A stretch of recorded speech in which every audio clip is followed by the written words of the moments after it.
My name is Eleanor Harper.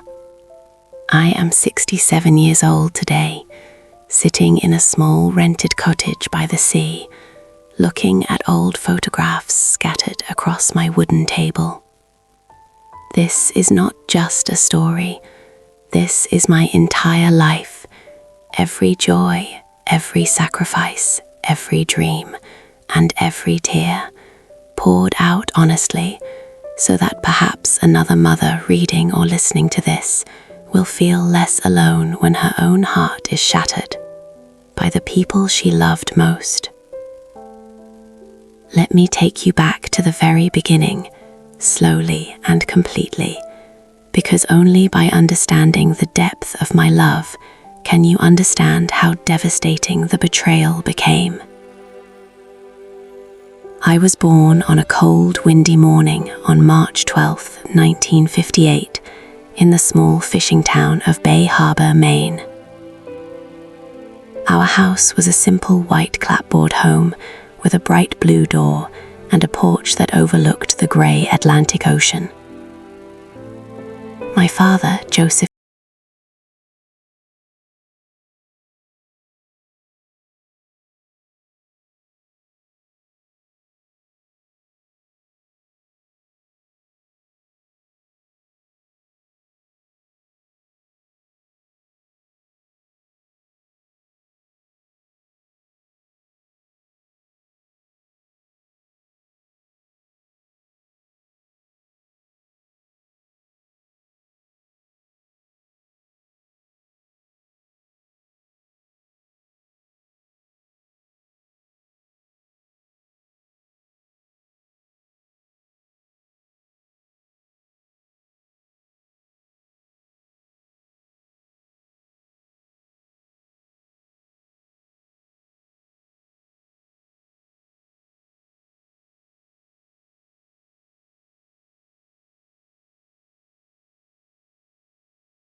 at the age of 31, I finally became pregnant.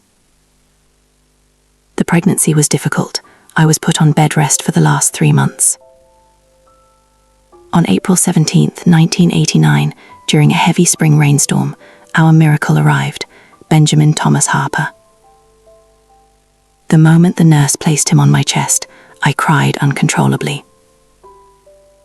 Thomas leaned down, kissed my forehead, and whispered, "We did it, Eleanor. He's perfect." In that moment, I made a silent vow to God and to myself. I will give this boy everything. I will protect him. I will love him so completely that he will never doubt his worth. And I kept that vow for 34 years. I took a long maternity leave and then worked part-time as a teacher so I could be there when Ben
stories, she began calling me Mom naturally. She told her friends and co-workers that I was the mother she had always prayed for. For 2 beautiful years, I believed we were building something real and lasting.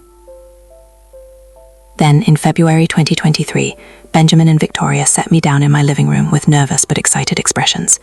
"Mom," Benjamin said, "we found our dream house." It was a stunning 5-bedroom home with a large garden in an upscale neighborhood. Price, £675,000. They had only £38,000 saved. Without a moment's hesitation, I made the decision that would eventually destroy me. I sold the family home, the house where I raised Benjamin, where Thomas and I had built our love and love, for £428,000 net. I gave them £195,000 as a gift for the down payment, furniture, renovations, and closing costs. I told them with tears in my eyes, "This is my gift to both of you. I want you to stop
avocado toast, fresh fruit, and coffee brewed exactly to their tastes. I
Cracks that I ignored. By late November 2024, the house that I had helped build with my life savings no longer felt like a home. It started to feel like a beautiful cage. The first major crack appeared during Thanksgiving dinner. I had spent 3 full days preparing everything. I roasted a 18-pound turkey with my mother's secret herb butter recipe. I made homemade cranberry sauce, mashed potatoes with roasted garlic, green bean casserole, pumpkin pie, and apple pie from scratch. The dining table looked like something from a magazine. I even set a beautiful centerpiece with flowers from the garden I had planted. Victoria came downstairs that morning wearing a new silk robe I had bought her 2 weeks earlier. Instead of thanking me, she looked at the table and said, "Eleanor, this is a lot. We're only 3 people. Did you really need to cook for 20? I smiled gently and replied, "I just wanted it to feel special, sweetheart. Like old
hours, made sure the hotel rooms were perfect, and even wrote a long emotional speech I planned to give at the reception.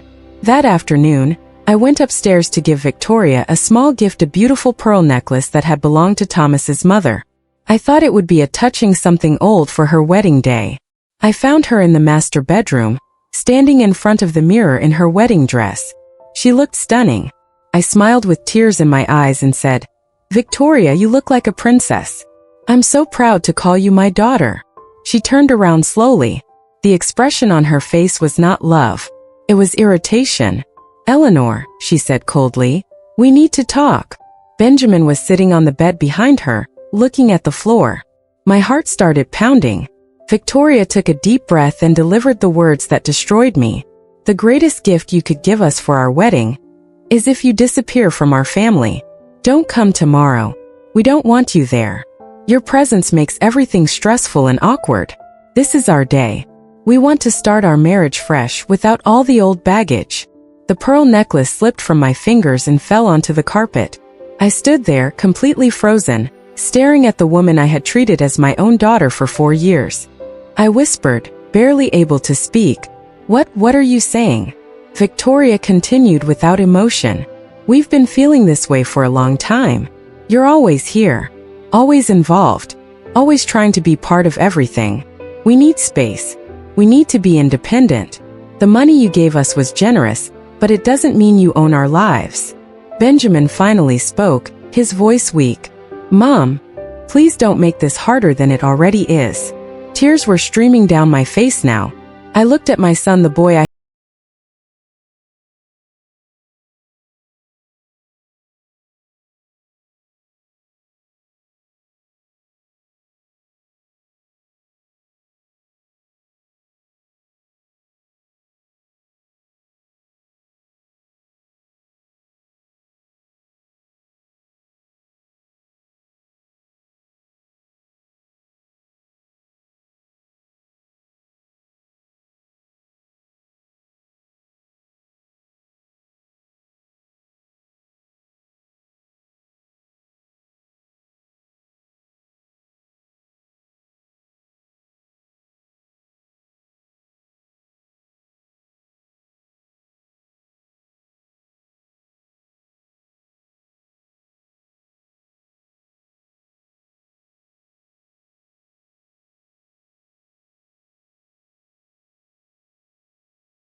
me the key to room 17.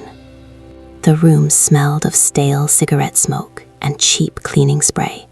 The mattress was hard, the curtains were thin. I sat on the edge of the bed, still wearing the clothes I had cooked in all day, the same blouse now stained with tears. I didn't sleep that night. Instead, I sat on the floor with my back against the bed, surrounded by the contents of my suitcases that I had thrown everywhere in a moment of despair. Old photos of Benjamin as a baby, Thomas's favorite watch, the pearl necklace I had wanted to give Victoria, wedding photos of me and Thomas. I held each item like a dying person clutching memories. At 4:17 a.m., I tried calling Benjamin. It went straight to voicemail. I sent a text. Benjamin, please, I'm your mother. Talk to me. I love you. No reply. At 6:30 a.m., I tried again. This time the message showed as delivered, but not read. By 8 a.m., I was blocked on his phone, on WhatsApp, on Instagram, and on Facebook. Victoria had already blocked me everywhere. The wedding day, June 14th, 2025, passed in a painful blur. I sat in that motel room, refreshing social media on my laptop like a masochist. At 2 p.m., Victoria posted a photo from the ceremony. She looked radiant in the dress I had paid for. Benjamin was smiling beside her. None of my relatives had texted me, not even my sister Patricia. Later that evening, Patricia finally called. "Eleanor, I heard what happened. Victoria told everyone you had a breakdown and tried to ruin their wedding. She said you were being controlling and manipulative. Is that true?" I couldn't believe what I was hearing. "Patricia, I paid for that entire wedding. I gave them almost $400,000. They told me to disappear the night before." There was a long silence. "Listen," my sister said carefully, "maybe you should just give them space. They're new weddings. You've been living with them for a long time. Perhaps you were a bit too involved." That was the first time I realized how successfully Victoria had begun rewriting the narrative. The gaslighting had already started. The next few weeks were the darkest period of my life. I stayed in that motel for 19 days. I barely ate. I lost 14 pounds. I would wake up in the middle of the night screaming Thomas's name, begging him to help me. Some nights I sat in my car in the parking lot because the silence in the room became too loud. I tried reaching out to Benjamin one more time through email. "My dearest son, I don't understand what I did wrong. I only ever wanted to love you and support you. Please let me know you're okay. I miss you more than words can say. Love, Mom." The email bounced back. He had blocked that address too. One afternoon in early July, I drove past their house like a ghost. The congratulations banner was still hanging in the window. Victoria's new car, the one I helped buy, was parked in the driveway. I sat across the street for 20 minutes, hoping to catch a glimpse of my son. I never did. Then came the worst blow. My sister Patricia called again. "Eleanor, Victoria posted on Facebook that you've been harassing them. She showed screenshots of your texts. A lot of people are commenting saying you're a toxic mother-in-law. Some of our cousins have taken her side. They're saying you were trying to control their marriage with money." I sat on the motel bed, staring at the wall in complete disbelief. The woman I had comforted through her childhood trauma, the woman I had called my daughter, was now painting me as the villain, and people were believing her. Depression swallowed me whole. I stopped bathing for days. I stopped brushing my hair. I would lie on the bed for 18 hours at a time, staring at the ceiling, replaying every moment I had spent with them, wondering where I went wrong. Was I too generous? Was I too involved? Did my love become a burden? The questions tortured me day and night. By mid-July, I had less than $11,000 left in my bank account. Everything I had worked for 45 years, gone. My retirement, my security, my dignity, all poured into a black hole of ingratitude. Then, on July 22nd, I received the most painful message of all. It came from an unknown number, but I knew it was Victoria. "Victoria, stop trying to contact us. You are no longer welcome in our lives. The money you gave was a gift. We don't owe you anything. If you continue harassing us, we will take legal action. Move on with your life, Eleanor. We already have." I read that message 47 times. Then I threw my phone against the wall and screamed until my throat bled. That was the moment something inside me finally broke, and something else began to awaken. A quiet, burning resolve. I was done being the victim. I was done disappearing. Chapter 5.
of transaction records. I reached out to friends and relatives who had witnessed my generosity. Most importantly, I hired a private investigator named Daniel Ruiz for $3,200, almost half of what I had